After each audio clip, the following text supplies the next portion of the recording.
Sur l'appareil, nous allons vous montrer comment diagnostiquer le problème via un menu caché. Alors avant tout, sachez que cette vidéo a été tournée avec un Galaxy Note 8, mais pas d'inquiétude, les menus diffèrent seulement légèrement en fonction des modèles. Du coup, pour y accéder, il vous suffit tout simplement de taper le code étoile dièse 0 étoile dièse, et là, c'est magique, le menu caché apparaît. Nous allons parcourir les différents tests en insistant sur les plus importants. Allez, c'est parti pour le diagnostic. Les 3 premiers tests affichent les couleurs rouge, verte et bleue sur l'écran. Ce sont les 3 couleurs primaires qui composent chaque pixel de votre écran. Ce test permet donc de vérifier que l'affichage de l'écran fonctionne bien, et si les couleurs s'affichent mal ou que vous constatez des pixels morts, le remplacement de l'écran pourrait résoudre le problème.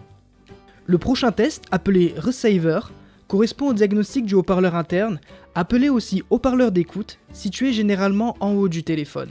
En appuyant sur le test, l'écran devient blanc et un son aigu devrait sortir. Il s'agit normalement d'un son pur de fréquence de 1000 Hz. Pour sortir du test, appuyez une fois sur l'écran. Le test vibration permet de diagnostiquer le vibreur de l'appareil. En appuyant sur le bouton, si le smartphone se met à vibrer et que l'écran devient noir, c'est que tout fonctionne bien. Pour stopper le test, appuyez une fois sur l'écran. Le prochain test Megacam va vérifier le bon fonctionnement de la caméra arrière. En appuyant dessus, la caméra s'enclenchera et vous pourrez même prendre une photo témoin pour vérifier que le flash fonctionne également. Pour sortir du test, il faudra appuyer 2 fois de suite sur le bouton retour. Le test Sensor est très intéressant car il vient vérifier tous les capteurs du téléphone.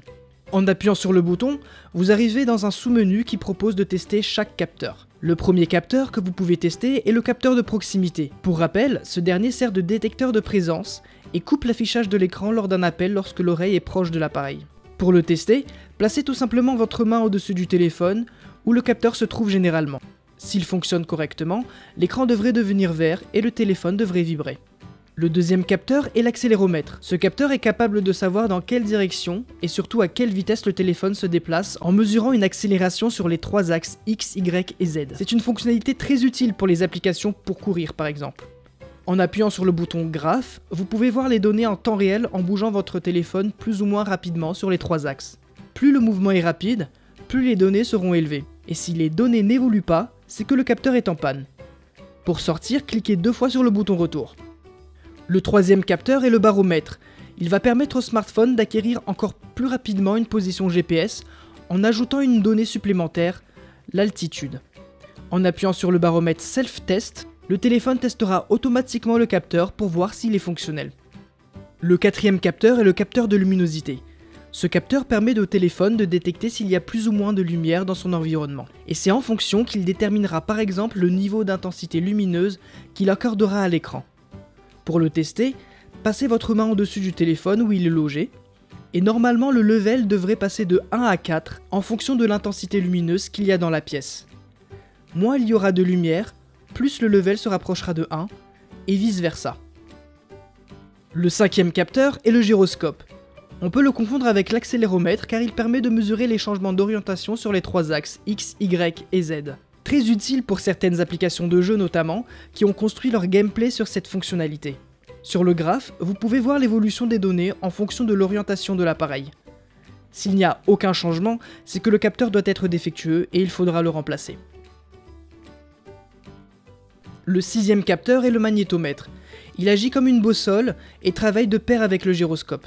Pour vérifier s'il fonctionne, appuyez sur Self-Test et voir si le test passe. Le septième et dernier capteur est le capteur d'empreinte. Si votre Galaxy dispose d'un capteur d'empreinte en appuyant sur Normal Scan, vous pourrez vérifier si ce dernier fonctionne.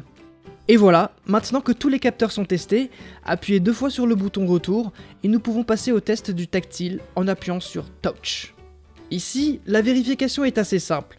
Remplissez chaque rectangle de couleur en dessinant dessus avec votre doigt. Si tous les rectangles sont remplis, le test est concluant et le téléphone devrait revenir tout seul au menu principal.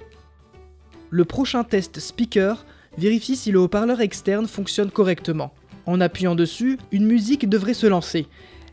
Appuyez sur l'écran pour arrêter le test. Le test suivant, appelé Subkey, vérifie le bon fonctionnement des boutons. En appuyant sur chaque bouton, l'écran devrait changer de couleur. Si aucun changement ne s'opère pour un bouton, c'est qu'il doit être défectueux. Ensuite, vous avez le test Front Cam, qui comme son nom l'indique, testera la caméra frontale. Comme pour le test de la caméra principale, vous pouvez prendre une photo témoin. Le test Grip Sensor vérifie le bon fonctionnement des capteurs qui permettent au téléphone de sentir quand il est tenu en main. Quand cela fonctionne, le téléphone vibre et il est précisé « Working » sur l'écran.